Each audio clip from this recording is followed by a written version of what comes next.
Thank you, Mr. Chairman. You've all been so fantastic for giving us so much of your time. I wanted to just probe this question of guardrails a little bit more, and maybe I'm going to pose this question to Governor Hickenlooper.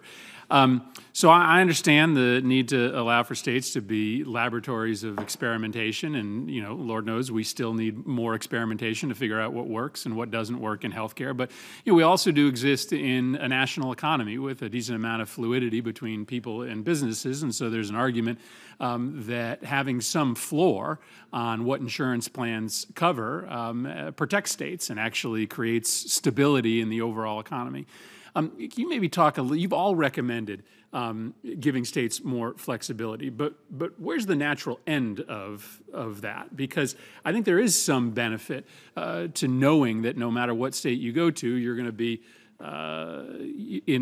be able to have folks that are sick or have higher levels of medical acuity be insured. Probably some benefit to know that there is some relatively uniform standard of benefit, maybe not exactly what's in the ACA today, but at least some modicum of regularity. So talk to me a little bit about whether you see some benefit in having some floor of benefits or protections, and how far you'd go in taking down the guardrails.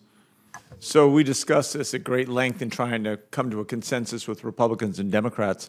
And in the end, we support the concept of essential health benefits and that what those guardrails are as they are now. In other words, we don't address that. What we really focused on was how do you make the bureaucracy easier so that you can get these various waivers that pretty much all of us agree offer not only cost savings, but in many cases will improve the actual outcomes of healthcare delivered.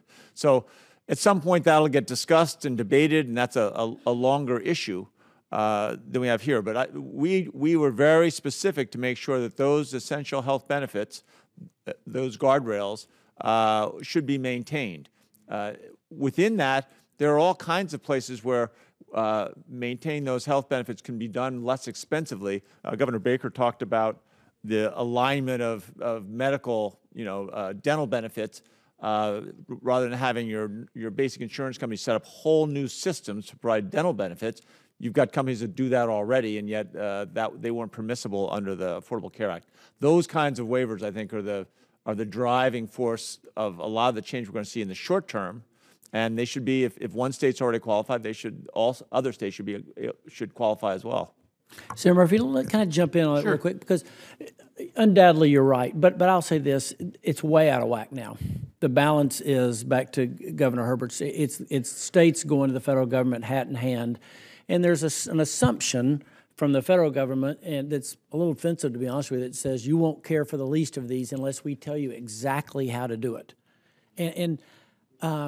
You trust us with education. You trust us with so many other things. There's a sense in which, like you're saying, we don't trust you to care for the least of these. That I know governors of all types, and we get it. We understand that's part of our deal. We're just so caught up in the bureaucracy that we know there's a lot of dollars being wasted. I want to ask you one other question on another topic, Governor Baker. I want to talk to you about the individual mandate because, as part of the president's executive order at the beginning of the year, he required that the IRS start to unroll the enforcement of the individual mandate, and they actually declared on February 14th that they would scrap plans to reject tax returns that don't include information on coverage status, and at least one actuarial firm suggested that this order, this uncertainty around whether the individual mandate is going to be enforced is contributing to about 10% of the premium rise. And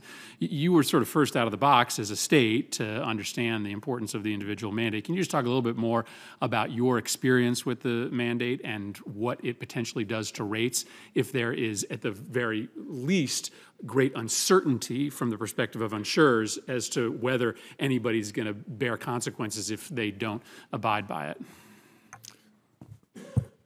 I was an insurer once. I'm not anymore, so I'm not going to try and speak for them today. But what I would say is that the mandate, at least in Massachusetts, did three things. The first thing was it encouraged people who had access to coverage through their employer to take it.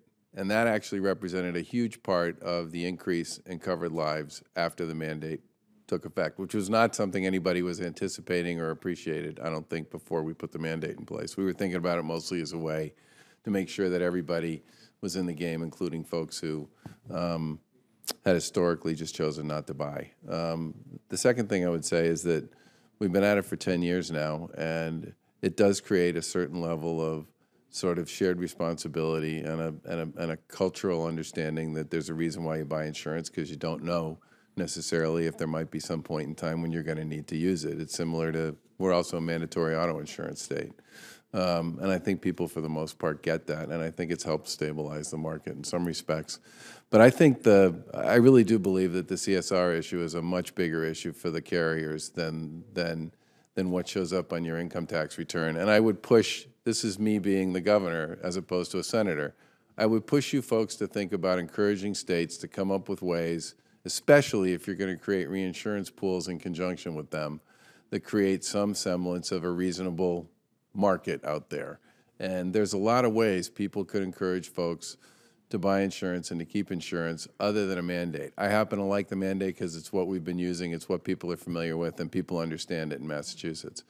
But I do think this is one thing where states which are a lot closer to people and have a lot more engagement with them day in and day out could pursue a whole variety of different options, and you'd find out that some work better than others, and that would end up being useful and appropriate, especially if you decide you want to get into the business of doing shared reinsurance pools.